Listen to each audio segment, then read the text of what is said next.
Welcome all, and thank you for joining today's session. My name is Michael Downey, and it's great to be on board for another AWRI webinar. Today's session takes a look at consumer attitudes towards sustainability certification in the wine industry, and will provide some insights into how the wine sector can better converse with consumers around this issue.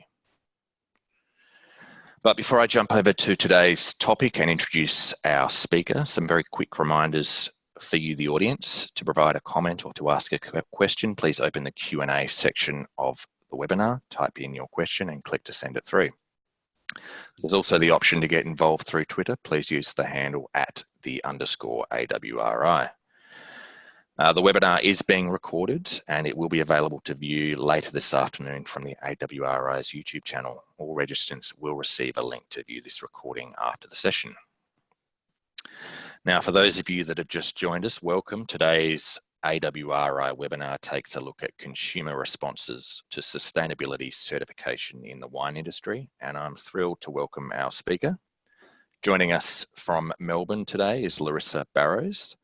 Larissa is an experienced marketer and consumer insights manager with career experience in marketing strategy, brand strategy, and business management. She's passionate about sustainability, sustainable food systems, and her current research looks at both governance and consumer behaviour drivers underpinning sustainability transitions. Larissa is currently completing her Master of Environment at the University of Melbourne in collaboration with the AWRI. Her thesis, focusing on consumer trust in sustainability certification, forms the topic for today's conversation. So it's fantastic to have you here, Larissa. And that's enough from me. I'll hand over to you to get us started. Great, thank you, Michael. I'll just bring up that screen.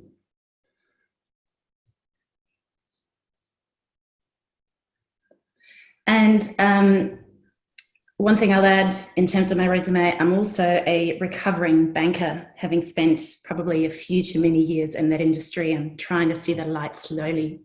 Thank you everyone for joining the webinar and for joining me really on a fascinating journey into what I always say is the minds and hearts of consumers, and talk about what sustainable consumption in the context of wine means to consumers.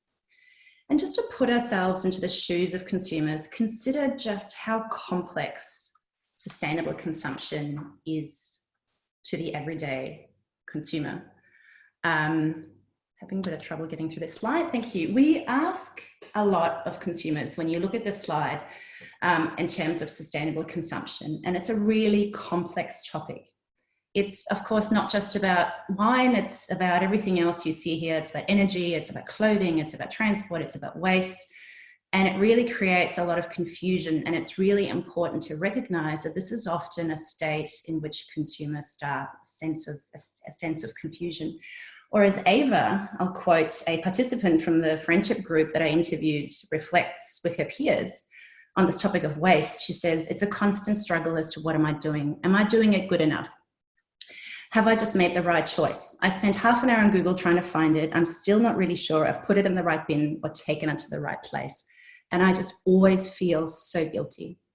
And so what I've attempted to do with this research and what the outcomes are doing is just shedding some light on the way consumers find some security and safety and make sense of this complexity of sustainable consumption. And we'll talk about what the implications are for you and your product and the various brands that you may look after. And a little glimpse into the very end of the presentation, I guess, is we'll look at the role of certification. And certification has its opportunities, but it also has its limitations. And I would conclude and say that it needs to be very carefully applied across different spaces and consumers. Really briefly, in terms of what I'll cover in the next, I want to say 20 or so minutes. This is, as Michael said, part of my thesis to which I've returned after many years of working, and it has aged me significantly beyond the photo that you saw earlier. But we'll talk a bit about the background, the literature in terms of what we know, the interviews, the data, and I'll go through those sections quite quickly, and then really spend quite a bit of time on illustrating the findings from the research and take your questions. So any questions that come up during the slides, please do shoot them through. And in the end, there's my contact details too. So if you don't feel comfortable asking them here, please know that you can always keep a dialogue later on. So why wine? Wine consumption is, as you probably know, it is complex, it's hedonic, it's both personal and social. So lots of different influences are at play here. And it really is this great canvas for deep qualitative research. And it allowed me to really deep dive into consumer attitudes. It was a starting point for a conversation about broader sustainable consumption attitudes, and then obviously talking about wine specifically.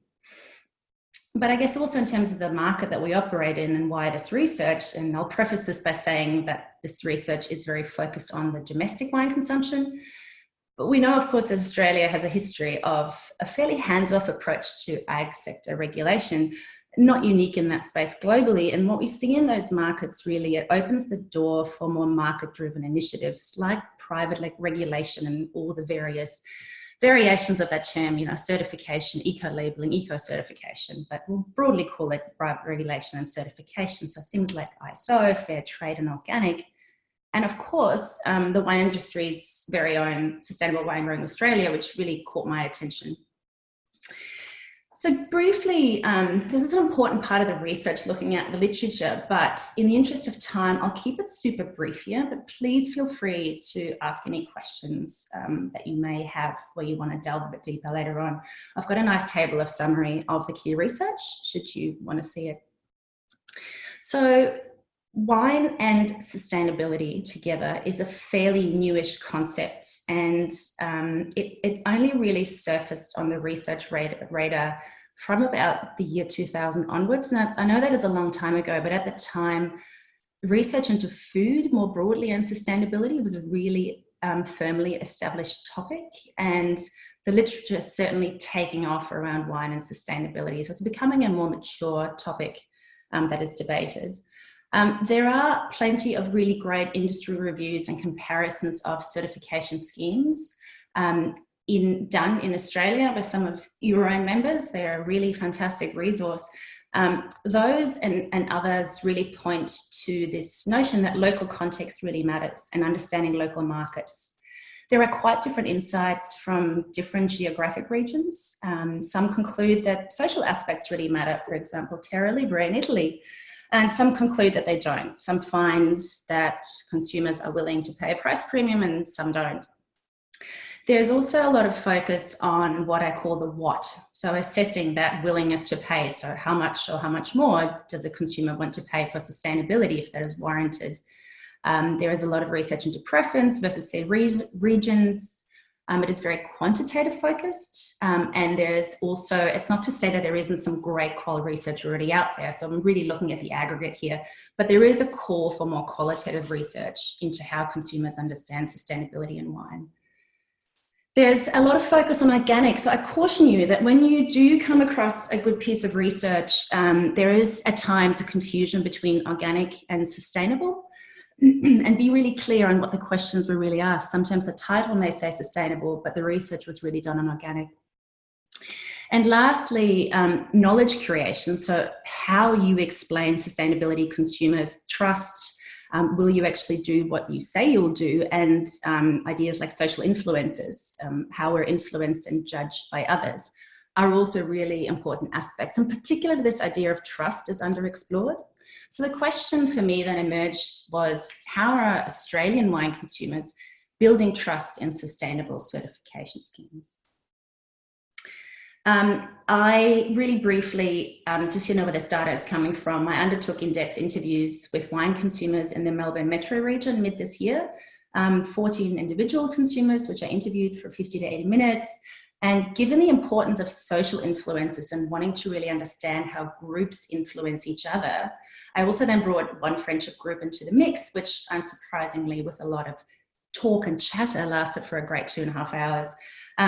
Again, really happy to elaborate on methodology, but I'll hold that from now. But what I'll say is from this data, the analysis and the coding and the debates, I ultimately developed 5 key concepts that form the meat of the discussion or the talk today, that really helped map out how consumers in this, remember, really complex world of sustainable consumption, make sense of this notion of sustainability in wine and sustainable consumption more broadly. So first, I'll talk you through what those concepts are and illustrate them with quite a few quotes. But then also, I'll talk you through how they come together and really visualize how they relate to each other. So yes, there'll be a model and there'll be a nice little one-pager that you can all pin to your desks for years to come and add that to your pieces of the puzzle around making sense of consumers and wine and sustainability. So it's really about understanding the why, right? So we're starting right from the start.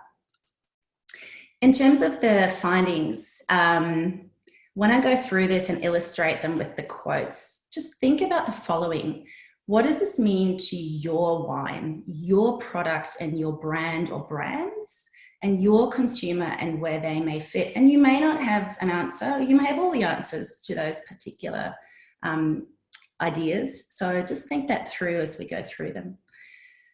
So we'll talk through the 6 key concepts now in a bit of detail. The first one, and starting with that, is a place of safety for consumers in this regressive space. And it's about symbolically returning to how things were. Remember, they are confused and they're trying to make sense of the world.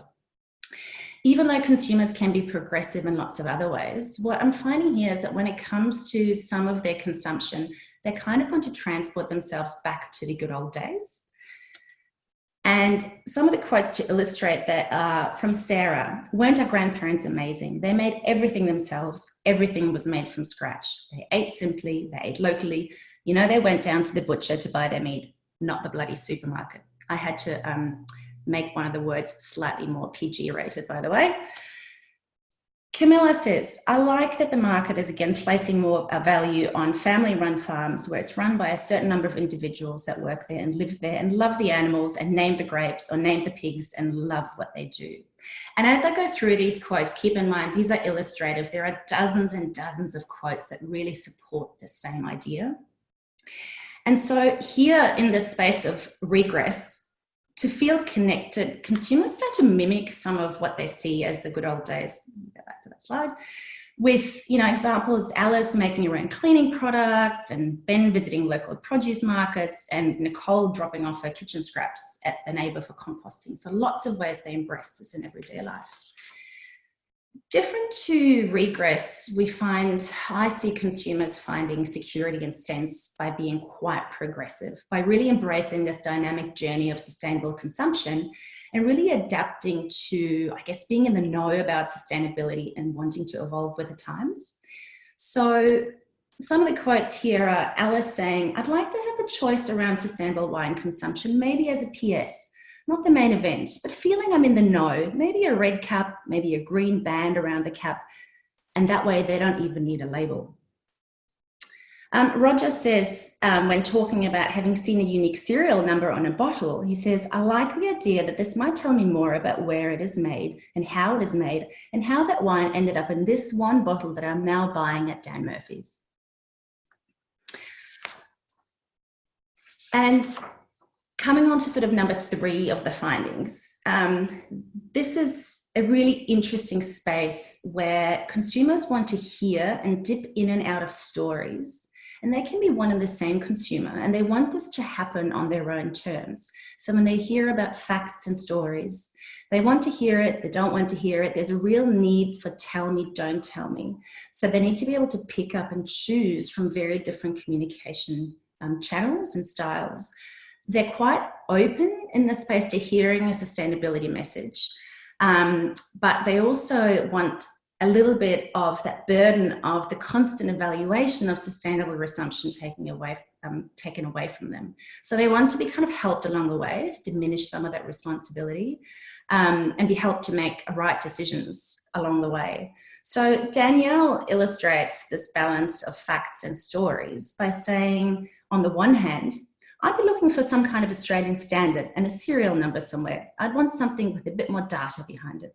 But at the same time, the same person is really open to this really vivid storytelling.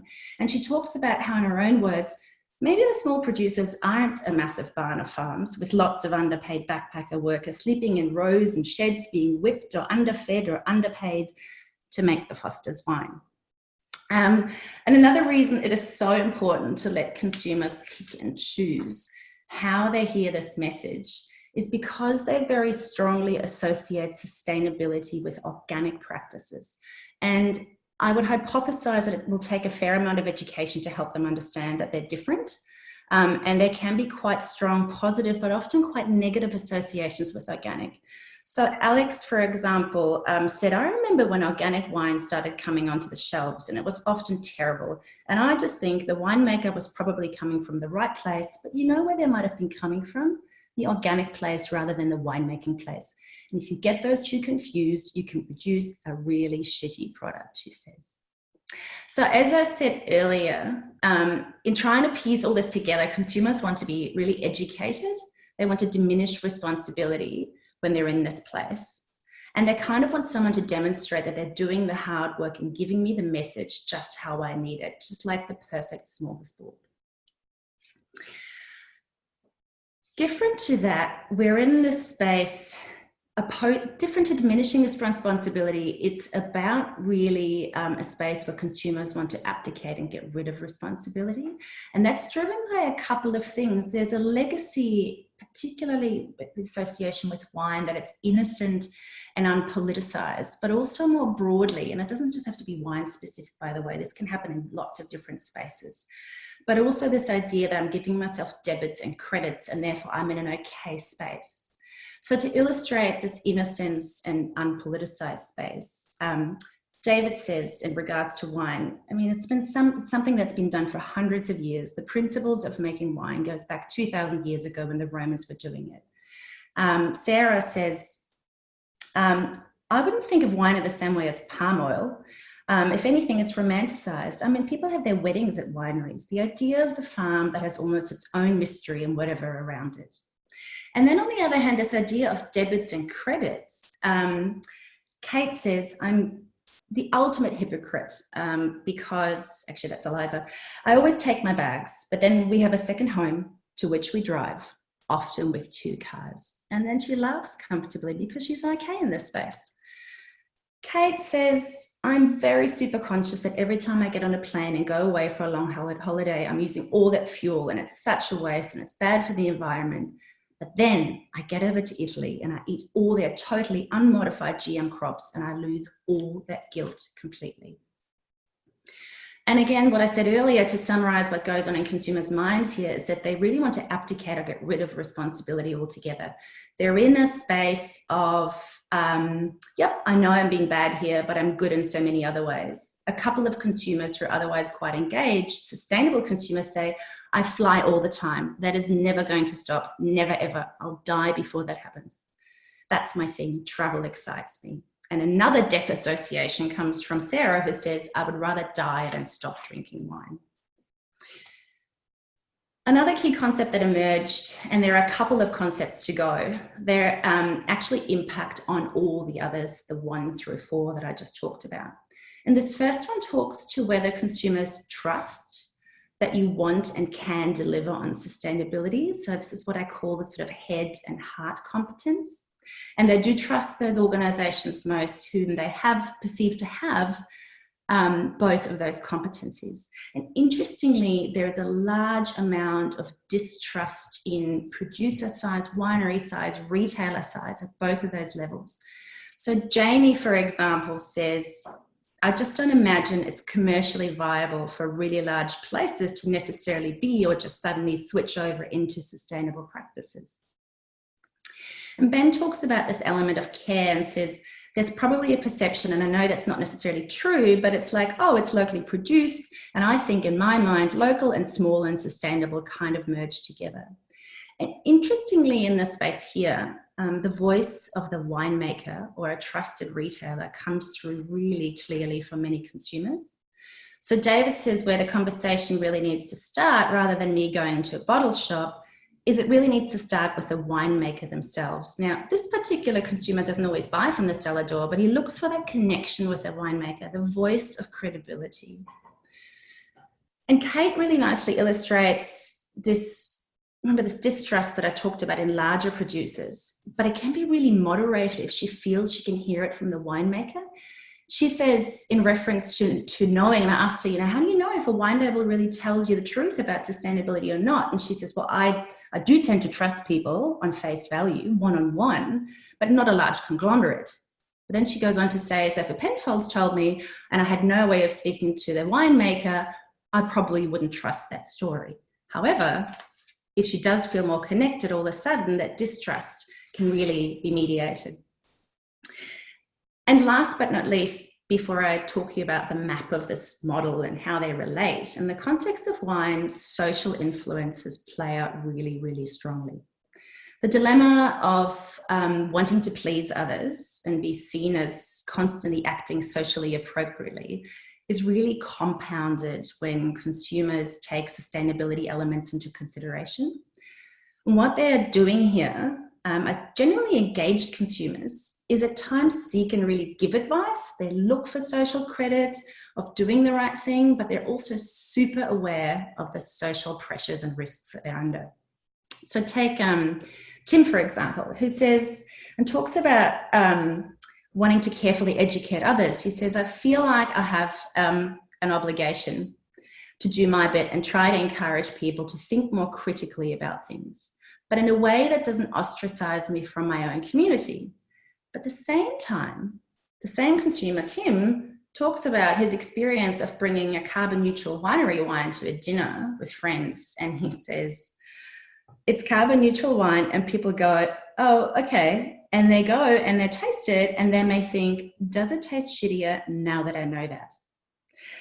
So even someone in this instance, Tim, who's an incredibly engaged sustainable consumption consumer, he's a committed environmentalist. He will worry about what others think about the pro-environmental choices he makes when it comes to certain products and when it comes to wine.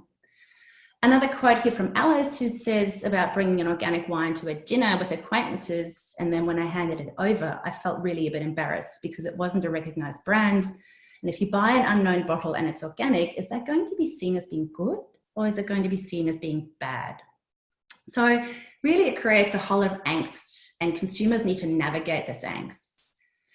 All right, so by now you're probably thinking this is a really long list, Larissa. What was that number one again? And what about certification? So to make things a bit easier, the concepts actually, as I said, connect into a model or a diagram, that thing that you can pin on your desk. So I'll talk you through how these concepts relate to each other, and then we'll talk about the role of certification and opening it up to some questions. So let's just revisit what the question was. It's to understand how consumers form certain attitudes and build trust in certification schemes. So how it relates to trust and certification? Well, first of all, a sense of security is a really strong driver of trust. Comes quite strongly out of sociology research. And what these various concepts can help us to understand is where consumers seek security, and I call them almost safe havens. Think of islands where consumers can harbour and anchor safely on the shore. And I'll go through where those concepts 1 through 6 fit into these states. So first of all, there was this idea of regress and progress. Remember the olden days, but evolving with the times and being really dynamic. So they are kind of on opposite ends of the spectrum. Then there's this association, but on my terms. So this is number 3, the facts and the stories on one hand, where consumers are opening to hearing the story, but also shedding some responsibility. And at the other hand, this untouchable, the sacred space, the yes, I know I'm being bad, but just leave me right where I am. And in navigating around these different concepts and to either get themselves a little bit closer to shore in that state, so to feel safer in that space, are a couple of other of the concepts. And they're a bit like, I think of them as vessels or enablers. They help you either move around or solidify in that place. And they lean on this perceived head and heart credibility. Remember the functional, this distrust and size. Are you speaking to my functional and emotive need? And how credible do you appear? And lastly, it's this constant negotiation of what we call the social risk and how I'm acting, but how am I also being perceived by others? Am I being too progressive? Do people think less of me if they think I don't care? So those two things really influence all the others. And by having this map and understanding that these spaces are unique but related, hopefully you can start to ask yourself some questions. Where do I sit? Where's my space? Where's my brand? Where's my product? And I know it's been a long time coming, but we'll talk about what this now means for certification. But I hope you'll appreciate that sometimes, I guess, we want to put the cart before the horse and we wonder why it's not moving. And it can be the same with research. So really, I tried to start at the start with the why. How are we explaining how consumers are thinking and feeling before we talk about how this may play out in your day-to-day lives? So it's important to know that, and hopefully then tactics fall into place much easier. And so now that we have another little piece in the puzzle, I guess, and understanding consumer motivations for engaging with sustainability messages, we'll look at what this means for certification. I would say that certification needs to be very mindful of its place, and it needs to support that need for security and therefore trust. And it can really only be applied quite selectively. Please don't take this as the be all and end all. There is a lot more market testing and research that generally needs to happen, and I'm sure is already happening. But I think the first thing that that plays out here is that it can play into regress, or these sort of olden golden days, and this intentional moving forward by moving backwards. So adjusting by moving backwards, something the wine industry probably already does quite well. It's about tradition, care, the love for the land, the grapes, the product, the romance. And certification can support this nicely and lend another angle around, I guess, support and belief in that space. On the other hand, when we talk about progress, certification can express its really creative angle. It can support the idea of being in the know, about innovating, about going with the time. So it's about being that evolving, responsible citizen and consumer, and a way to prove it and, I guess, learn more about it. Where we talk about this free association with stories and facts, certification probably plays more strongly into the fact-checking side of things. So you can credibly tell a story, and when consumers go looking for more information, whether they refer to it, remember some of the quotes as an Australian standard or a serial number. I'm not saying these things need to play out exactly like that, but they're examples from the quotes. That thing you can't buy, and you have a hopefully independent and rigorous and credible source to point to. And I will just say it needs to be all these things. There is absolutely no room for greenwashing. Consumers are so trusting in some ways, but really suspicious because there has been, I guess they've been burnt by some certification. Playing into this untouchable space, this is a really tricky one. And I think it's an area that warrants a bit more exploration. Because I think it's quite a contentious place for certification. It may be that it really doesn't matter whether it's there or not, and consumers are quite comfortable in their I'm being bad place. If it's certified, fine. If it's not, I'm not looking for it either. So it may be irrelevant, but I think it's an area that needs to be explored more. And I'd perhaps encourage you to explore more if you think this is a space where your brand sits, and whether there's a risk or a downside to overtly communicating certification. And regarding points 5 and 6, remember those support enablers that really talk into 1, 2, 3, and 4. I think certification has a place, particularly where consumers express, I guess, their distrust in size. And a credible and really well articulated certification can reduce this perceived mistrust in size. Around point 6, this issue of social risk, certification has the potential to create, this is perhaps thinking a little ways forward, but a new social norm, particularly where it is rolled out across an industry. It can just be, I guess, a ticket to play. And as a result, it may well be that it makes it okay to bring that particular wine to dinner, the one that may otherwise need a whole lot of justification. But that, of course, requires education, because certification is really only as meaningful as the effort that really sits behind it, and the effort that is made to make it meaningful. And I guess when it's done well, it has the potential to support consumers in telling their own story that they are believers and educators of sustainability, or take away some of that social pressure and risk and be seen as more socially acceptable.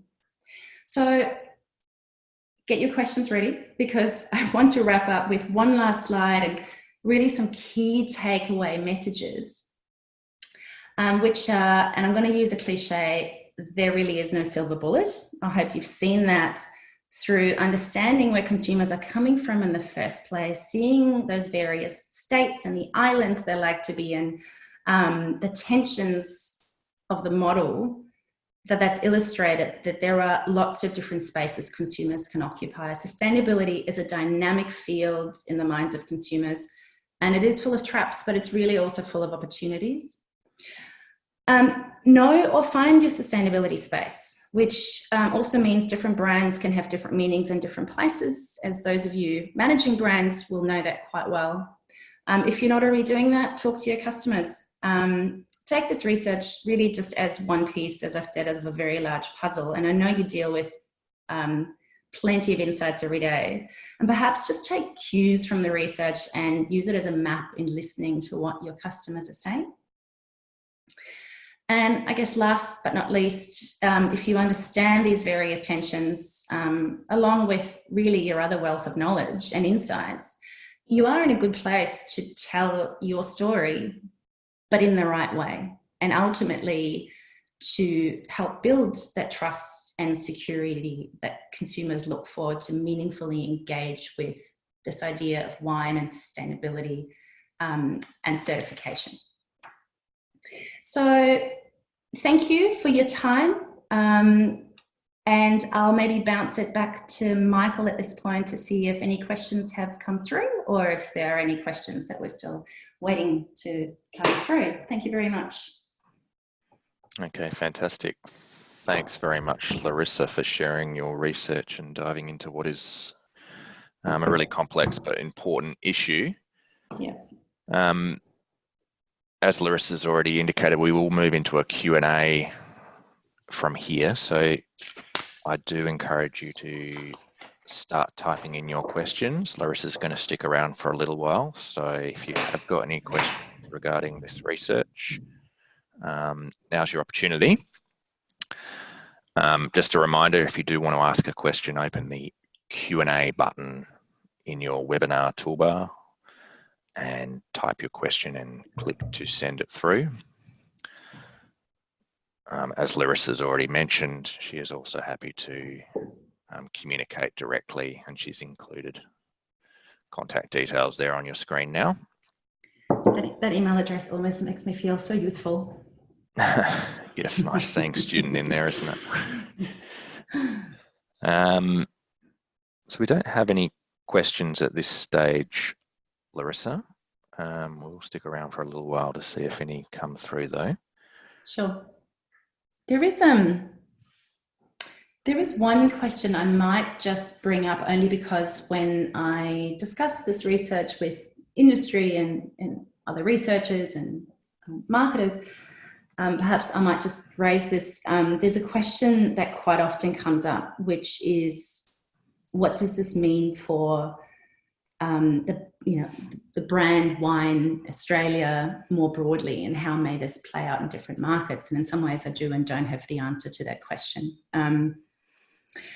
Obviously the research is done here in Australia, and other research clearly hints at differences in different geographies and markets. But what I would say is it can be a starting point to perhaps explore markets that have a similar level of sustainability maturity.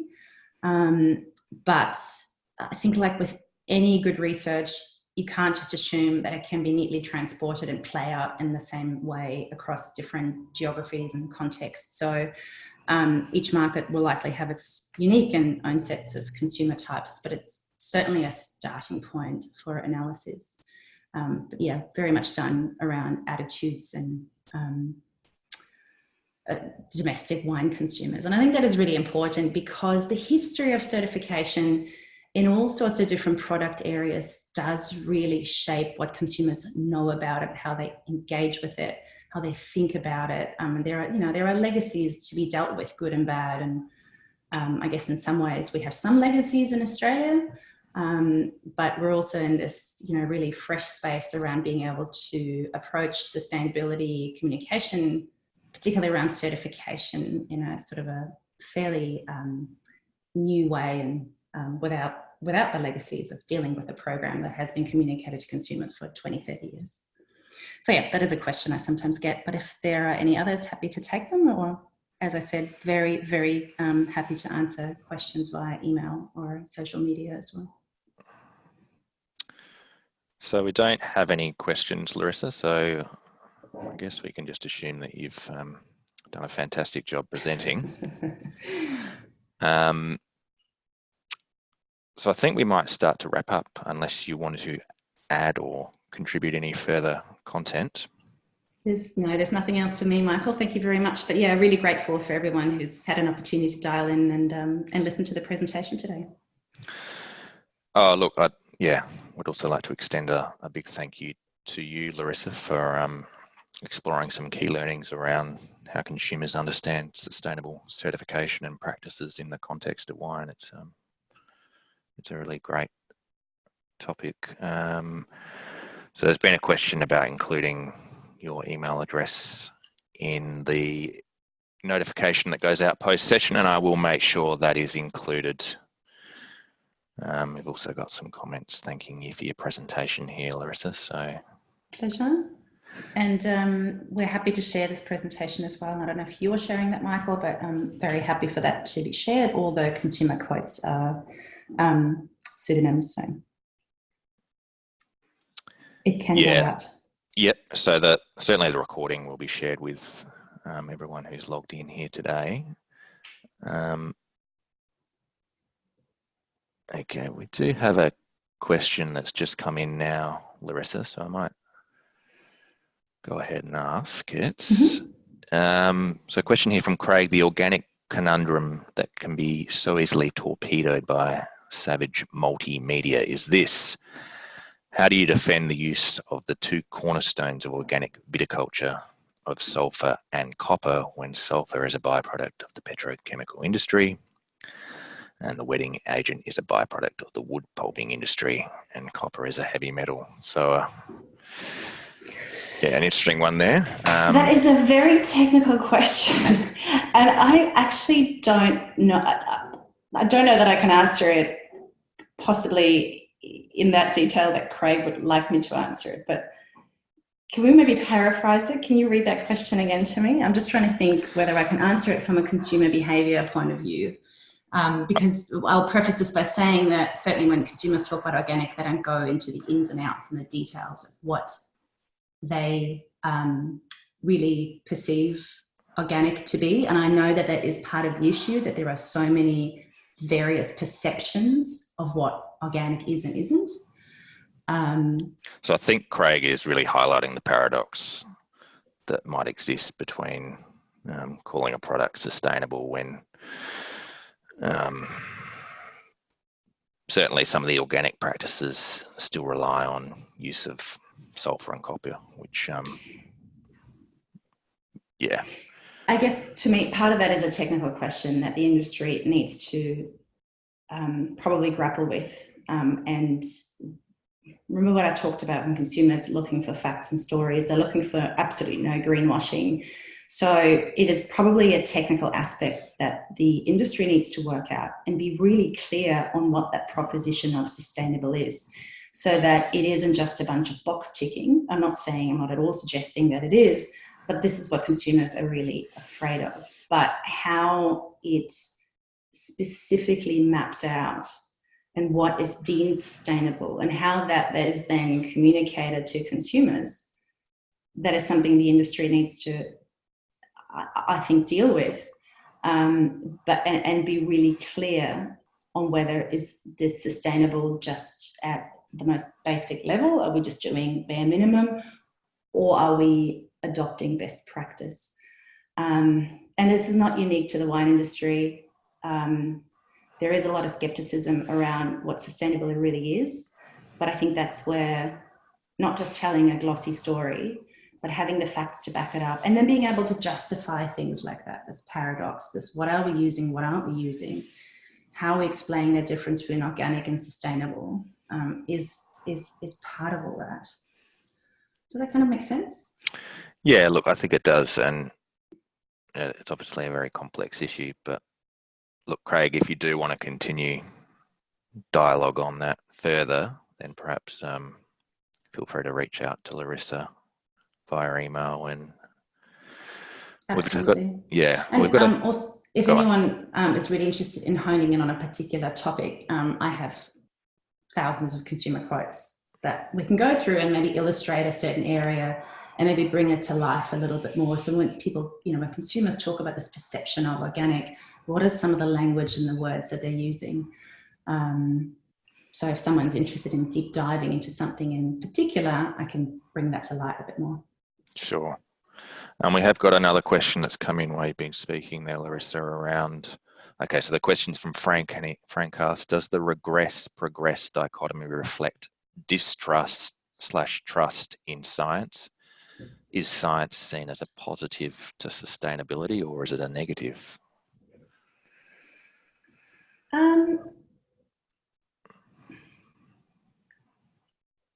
I would say neither really. It's not really about distrusting science and therefore wanting to, if you talk about regress, it's not really about saying, I don't really believe what science can do. Let me just use some examples. Consumers don't specifically talk about, I don't trust any of that GM stuff. I don't trust any of that. Let me just go back to the way things were. It's actually nothing to do with the functional product per se, but it's about how consumers think about when they feel overwhelmed by this vast demand of sustainability consumption. What I've explored here is how do they, in this incredible space of confusion, and consumers always want to find this little space where they feel okay, they feel like I can own this is okay, this is my space.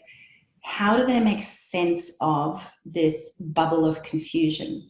And rather than saying, I trust science here or there more, what they're actually just saying is, I want to be in a place where I feel like things are okay. Maybe I've overemphasized this idea of the olden days, but it is about embracing perhaps some old-fashioned principles, but it doesn't mean it has to jar with science.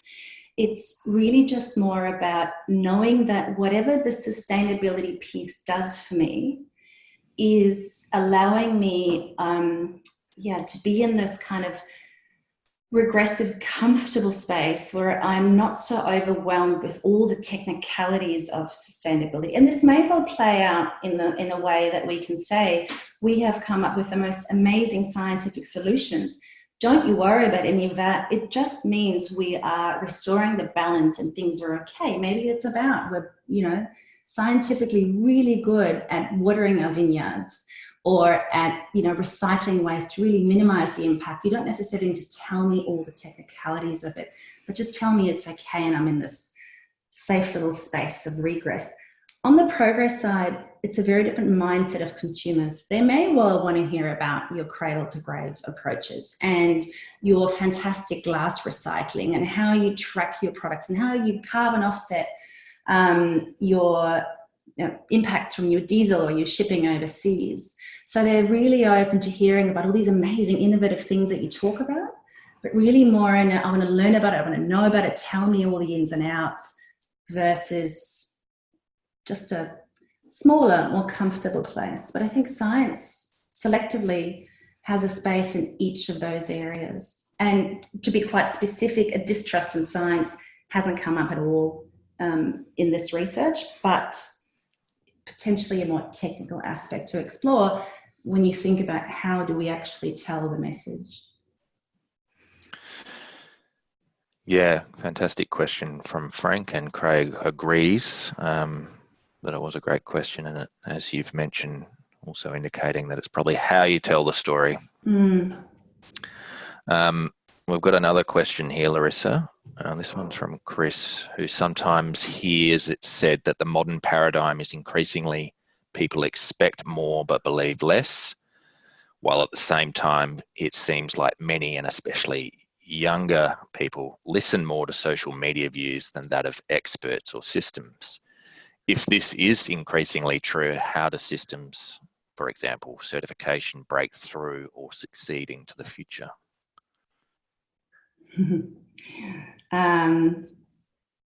Yeah, it's a really good question. It really is quite a comms-oriented question. I'll attempt to answer some of it, but I'll also say that it is a very valid question. It really taps into, I think, a couple of things. It taps into different specific demographics.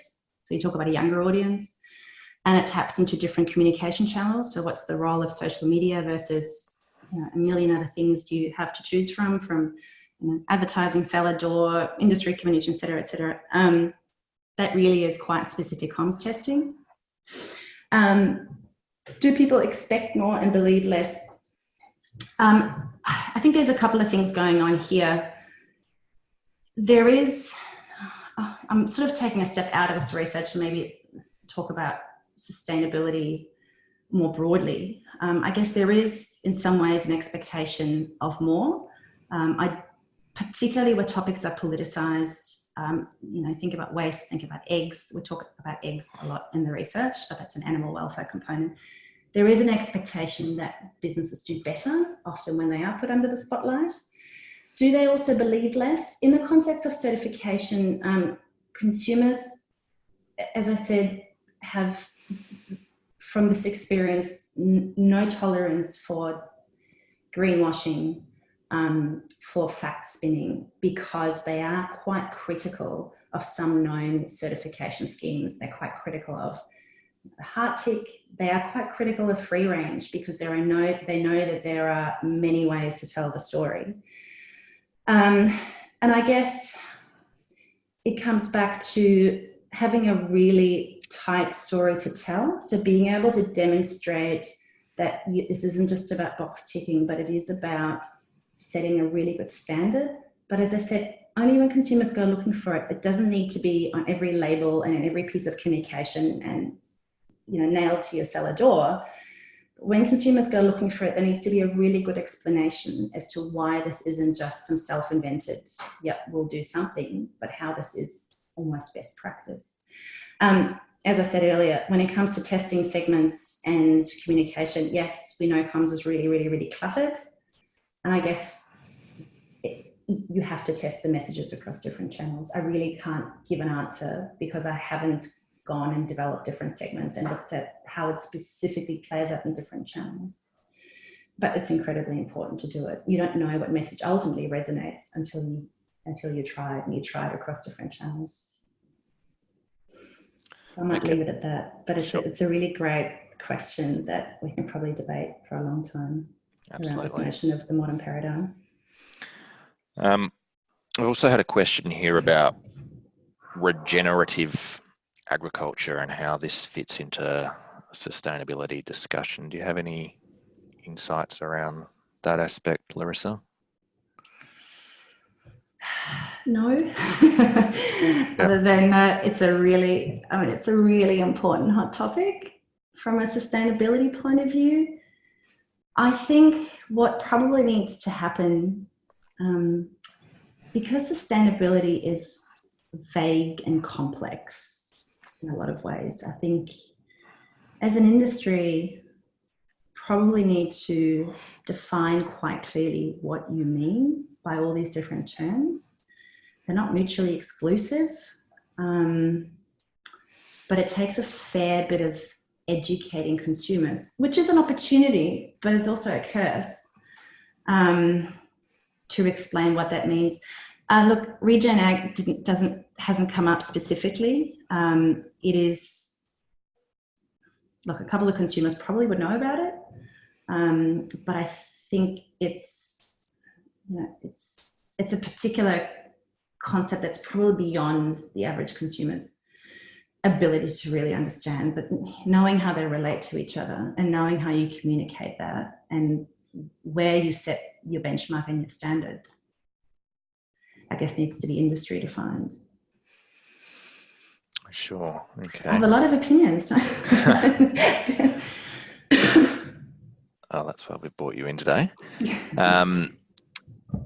Another question here around packaging and implications for sustainability, and how much packaging, how much of the sustainability pie is made up in the packaging space for wine.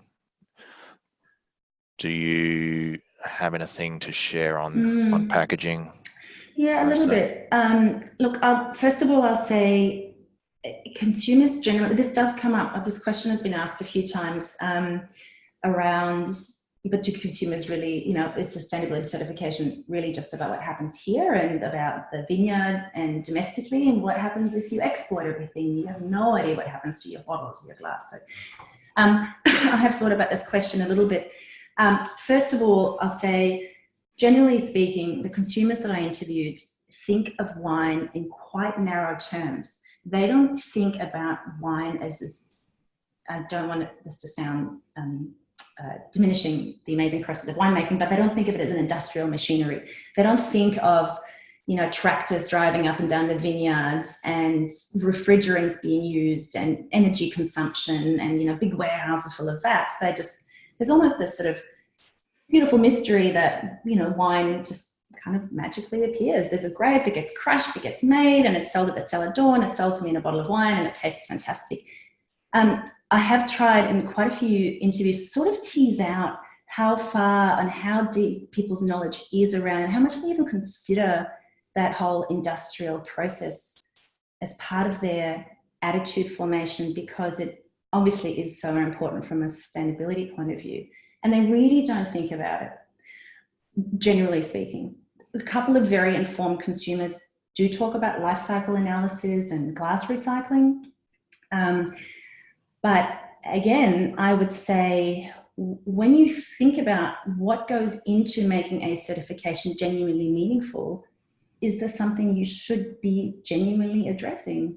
Should you be, to make it credible, to avoid this greenwashing, you probably should look at a cradle to grave kind of analysis, and not just say, I'm doing, a couple of things and I'm doing them well, but to avoid any other questions being asked, because you kind of do start to open the lid on the Pandora's box a little bit as we sort of talk about it, about sustainability. It can run the risk of people asking more and more questions, and then you want to be able to have those answers. No certification is perfect. All certifications, there's always a question that can be asked by a consumer that cannot be answered. But you want to be able to answer them as well as you possibly can, and to a standard that is absolutely best practice, and be able to demonstrate why that is best practice. And really, in the journey of sustainability certification and sustainable consumption, that's all we can do, because no one can perfectly answer what sustainable perfectly looks like. It is an imperfect science. There are 10 million trade-offs, but we have to demonstrate that this is the absolute best we can do. And I think packaging does play into that. And potentially even questions like, you're a major exporter, what happens to that glass at the other end? Are you responsible for any of that? So yeah, I'll leave it at that. Great. It's a really complex topic and conversation, and I think some of the questions we've received here indicate that. So yeah, thank you for Larissa.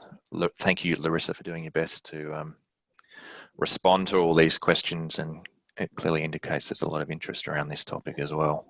Absolute pleasure. So that was the final question, Larissa. So we will wrap up. It's been great to get some questions from the audience. So thank you to our audience, and thank you again to Larissa. Much appreciated. Thank you, Michael. It's a pleasure. For attendees, as I mentioned earlier, you will receive a follow-up email with a link to this recording.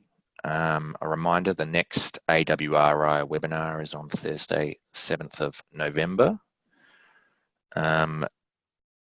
and this is Dr. Marlies Becker. Dr. Marlies Becker will be presenting Managing Reductive Aromas in Wine. So if you haven't already registered for this session and would like to do so, please visit the AWRI website. Thank you again, and I look forward to seeing you again at the next AWRI webinar.